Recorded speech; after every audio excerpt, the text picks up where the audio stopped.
Добро вечер, дневник во 20 часот на Канал Плюс телевизија. На почеток да погледнеме кои настани го одбележаа денот.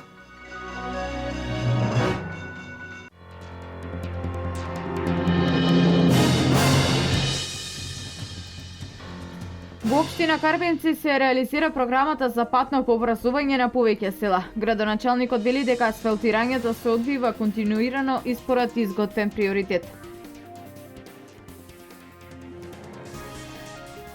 Финишираат последните активности за изградба на 6 нови училници во Делчевската гимназија Методи и Митевски Брицо.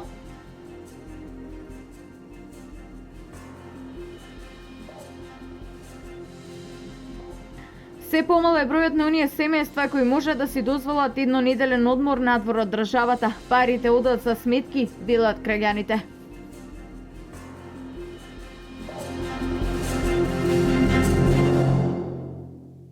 Клиничката болница во Штип ќе прерасне во регионален центар каде ќе бидат упатувани најголем број од пациентите кои што живеат надвор од главниот град.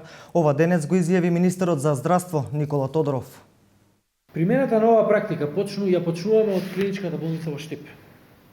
И денеска сакам да информирам за повеќе значајни новини кои што Министерството за здравство има намера да ги преземе за унапредување на работата на оваа клиничка болница.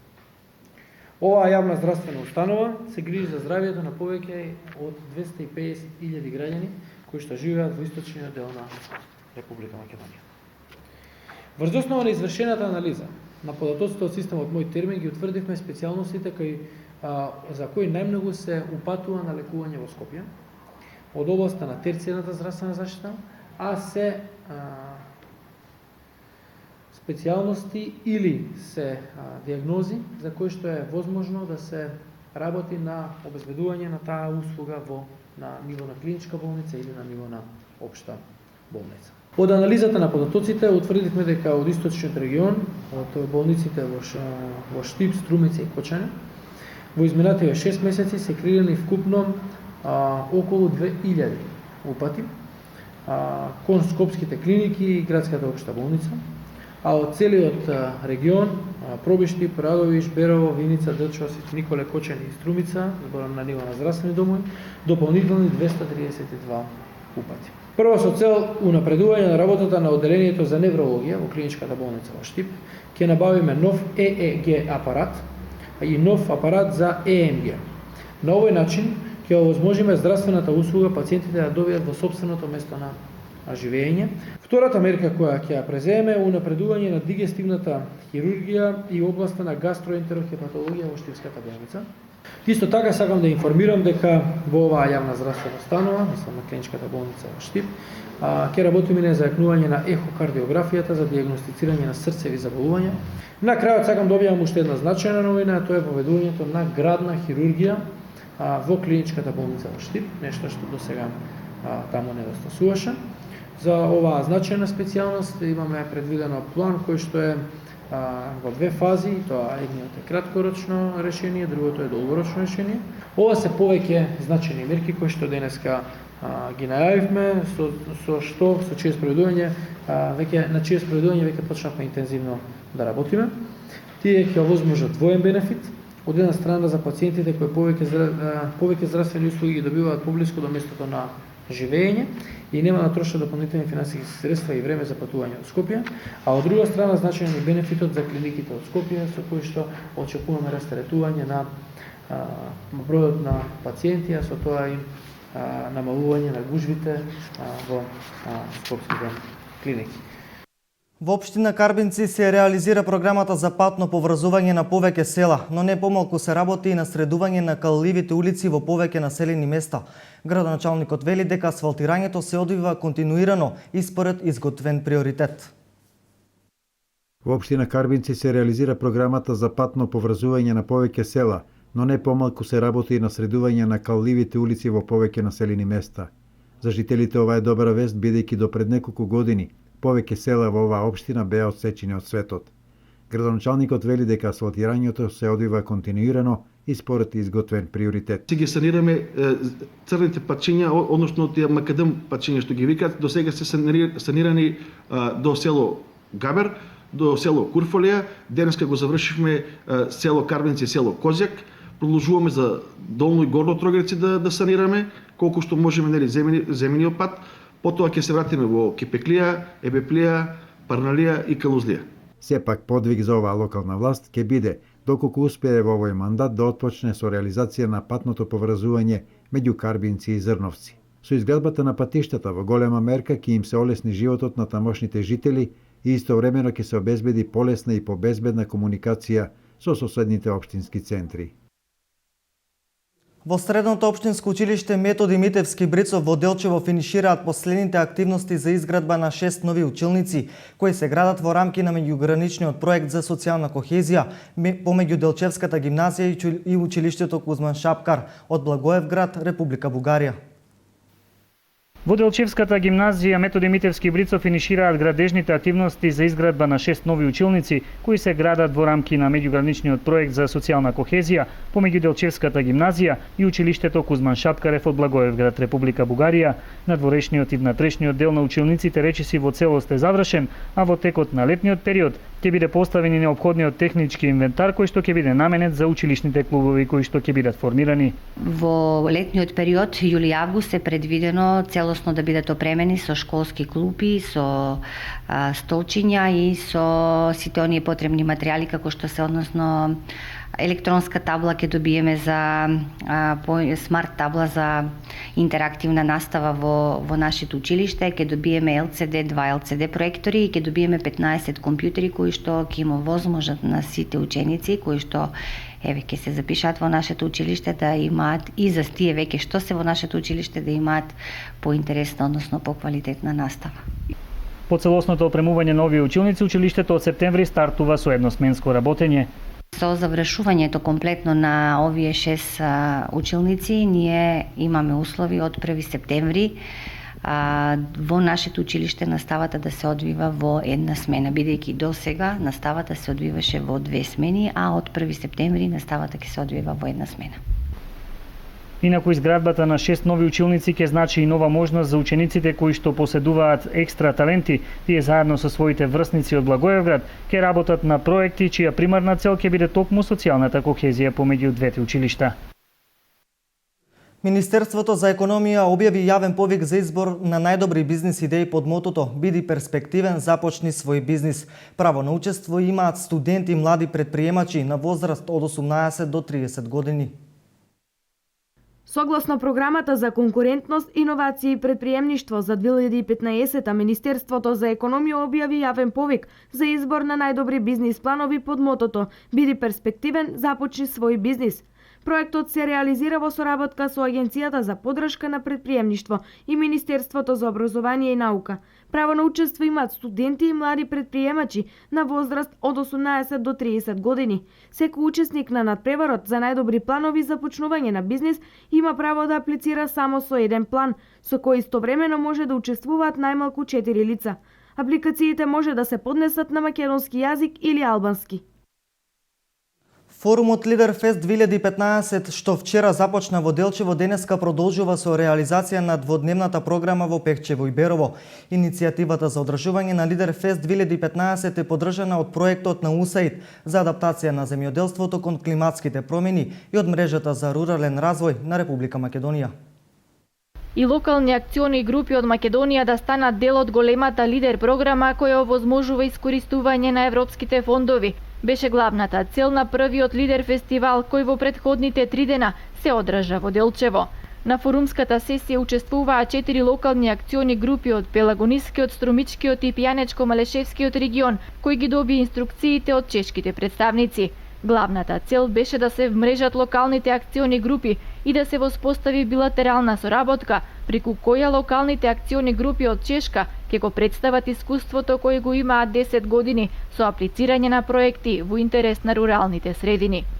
Се со цел да се инволвират што повеќе фирми, што повеќе невладини организации, што повеќе општини од Република Македонија, за да се подготват за имплементација на ваков вид на проекти, за да ја подобрат, значи да ги подобрат условите на живот во локалните заедници. Следи вмрежување, односно конкретни акции и договори помеѓу локалните акциони групи од Република Македонија и од Република Чешка. И искрено се надеваме дека ќе излезат заклучоци, кои што заклучоци ќе ги испратиме како до Министерството за земјоделие на двете држави, така и до Европската комисија, тука ќе имаме придобивка, значи, за добивање на проекти при идните повици од оваа мерка на Европската унија. Македонија ја има можноста од наредната година да аплицира за европските проекти преку локалните акциони групи за промовирање и економско развивање на руралните средини. So Macedonia is now in the preparation. Македонија е во процес на подготовка, се надеваме дека овој пат ќе биде малку побрзо сето тоа, и она што е добро што ваквиот начин може да го користите за користење на средства од различни баџети, не само од европскиот, туку и од локалниот и од националниот буџет. For the regional, for the local. But the main idea behind the whole Меѓутоа, значи целта на овие програми, без разлика за која мерка се работи, во која земја се работи, сепак е помагање на економскиот развој на руралните области, во смисла да се задржи руралната популација во руралните региони, да се отворат нови работни места, значи да се отворат можности за развој различни и со сето тоа некако да заживеат повеќе овие региони во сите делови на Европа. На вториот ден од лидер фестивалот во градскиот парк во Делчево, локалните акциони групи и производители од неколку региони од Македонија на отворени штандови ги изложија своите ракотворби и производи. Ја негуваме традицијата на македонскиот вес, еве вака можете да видите, плетени работи, рачна изработка на еве вака пример црквички, еве ова сликање на бакар, сликање на стакло, на порцелан. Овде сте присутни со еден мал дел на наши производи, органски производи, потекло од Мариово.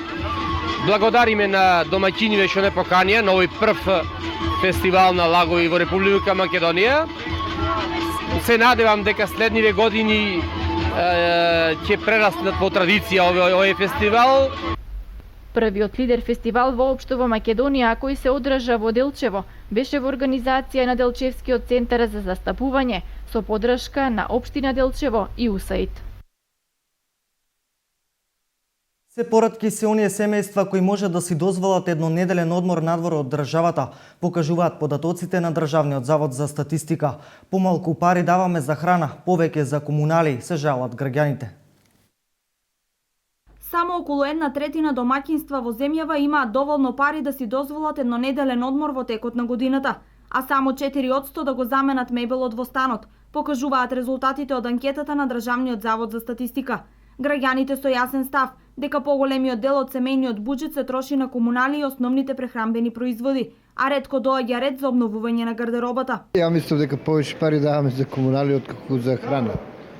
Комуналите, ако не ги платиш, одма ти дојде извршител, вака ќе стискаш колку толку да го поминиш месец. А за облика доаѓа ли ред? Тешка работа, поготово за нас возрастите, тешка работа. За дечињата некако, али и тоа не иде више. Повеќе даваме пари за ово комунали. Да. А за облика доаѓа ли ред? Не, ретко. Ретко тоа у 2 години земе нешто. Не доаѓа ред, не останува за облека. Податоците на Државниот завод за статистика покажуваат дека во 2012 година храната зафаќала 39,8% од вкупната потрошувачка на домаќинствата. Во 2013 се искачила на 43,2%, а во 2014 година веќе се намалила во споредба со минатите години. И домаќинствата за храна одвојувале 37,2% од потрошувачката. Потрошувачката за станарина, вода, електрична енергија и за газ во 2014 година е зголемена и изнесува 15%, во споредба со претходните 2 години кога било околу 13%. Инаку, Македонија со просечна месечна нето плата од 354 евра е на самото дно во Европа, кога станува збор за месечна исплатена плата по глава на жител. Во село Селце Штипско утре со почеток во 9 часот ке се осветува камен темелник на црквата Димитрија Победоносец. Жителите за прв пат ке добијат црковен храм. Во ова село има 120 постојани жители, 95% од населението се од муслиманска вероисповед.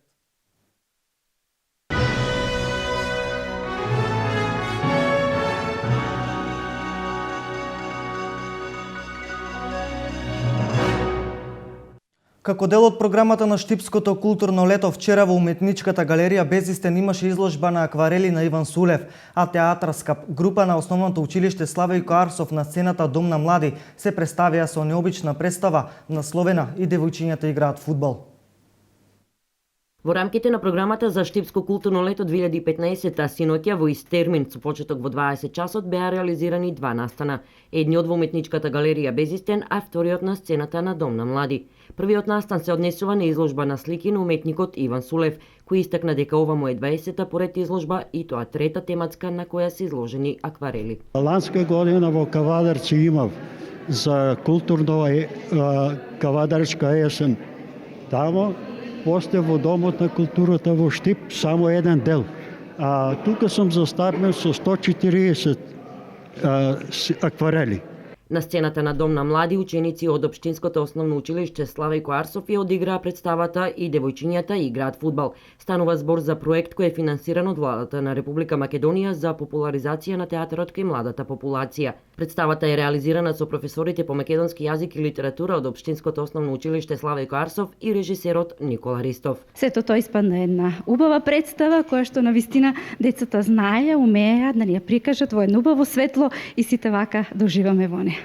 Освен на Штипско културно лето, дали во иднина ќе се игра повторно? Па да, се надеваме дека ќе има оваа представа, денес премиерно, дека ќе исто така играме и пред друга публика и пошироко, ќе конкурираме како проект на други фестивали да настапиме и да се представиме со оваа убава представа. Уште една представа под покровителство на владата на Република Македонија ќе се одржи во понеделник. Насловена е како "Снег во јуни" и реализирана од учениците и професорите од Општинското основно училиште Гоце Делчев. И оваа представа ќе се прикаже на сцената на Дом на млади.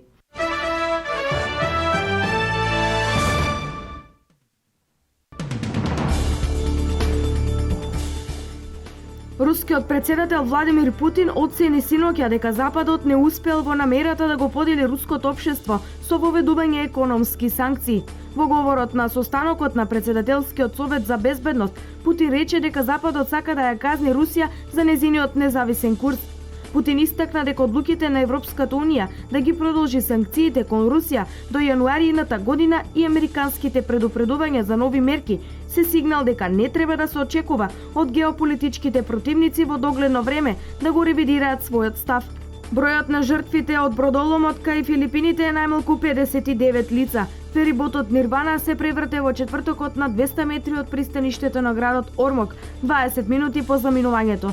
Судот требало да го смени курс до островот Камотес, но големите бранови го превртеле при излегување на отворено море.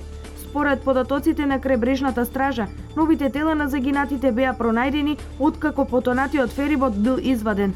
Групата Исламска држава упатила закани за напади во Велика Британија на 7 јули, пишува италијанскиот весник Република. На 7 јули се навршуваат 10 години од бранот напади во лондонскиот транспортен систем.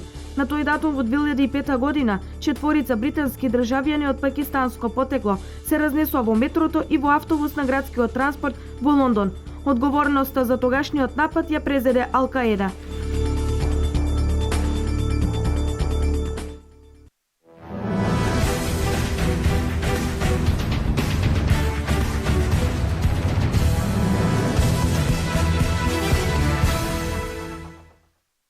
Најдобриот светски тенисер Новак Џоковиќ успеа да се пласира во осми на финалето на Вимболдон, откако во третото коло го победи Бернард Томич со 3:0 во сетови. Негов ривал во понеделник во следната рунда ќе му биде Кевин Андерсон. Пласман во осми на финалето по триумфот во мечот што се играше 5 сета, оствари и Денис Кудла, кој со 3:2 во сетови го победи Сантиаго Джералдо. Предходно осмо финалето го изборија Стан Ваваринка, Давин Гофин, Ришар Гаске и Ник Киргисон. Кај жените пласман во осми на финалето со победите во денешните мечови од трето коло остварија Венус Вилијам, Викторија Азаренка, Марија Шарапова, Зарина Диас.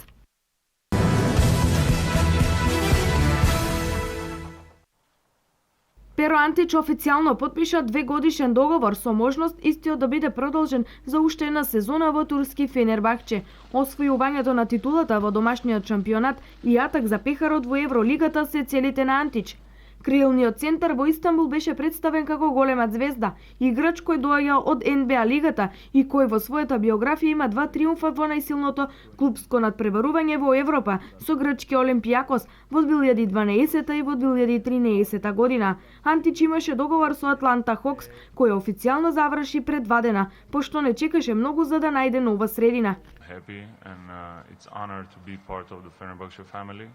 Чест ми е што сум дел од тимот на Фенербахче. Сакам да играм во тимови кои имаат високи цели и чии амбиции се освојување на титули. Поканата на тренерот Желко Обрадовиќ дојде во вистински момент. Беше токму тоа што го посакував, поради што не можев да ја одбијам. Истовремено близината на Истанбул до моето Скопје исто така еден важен фактор за моето враќање од Соединетите Американски држави. Верувам дека доаѓаат одлични денови за Фенер. The highest goals, all the trophies.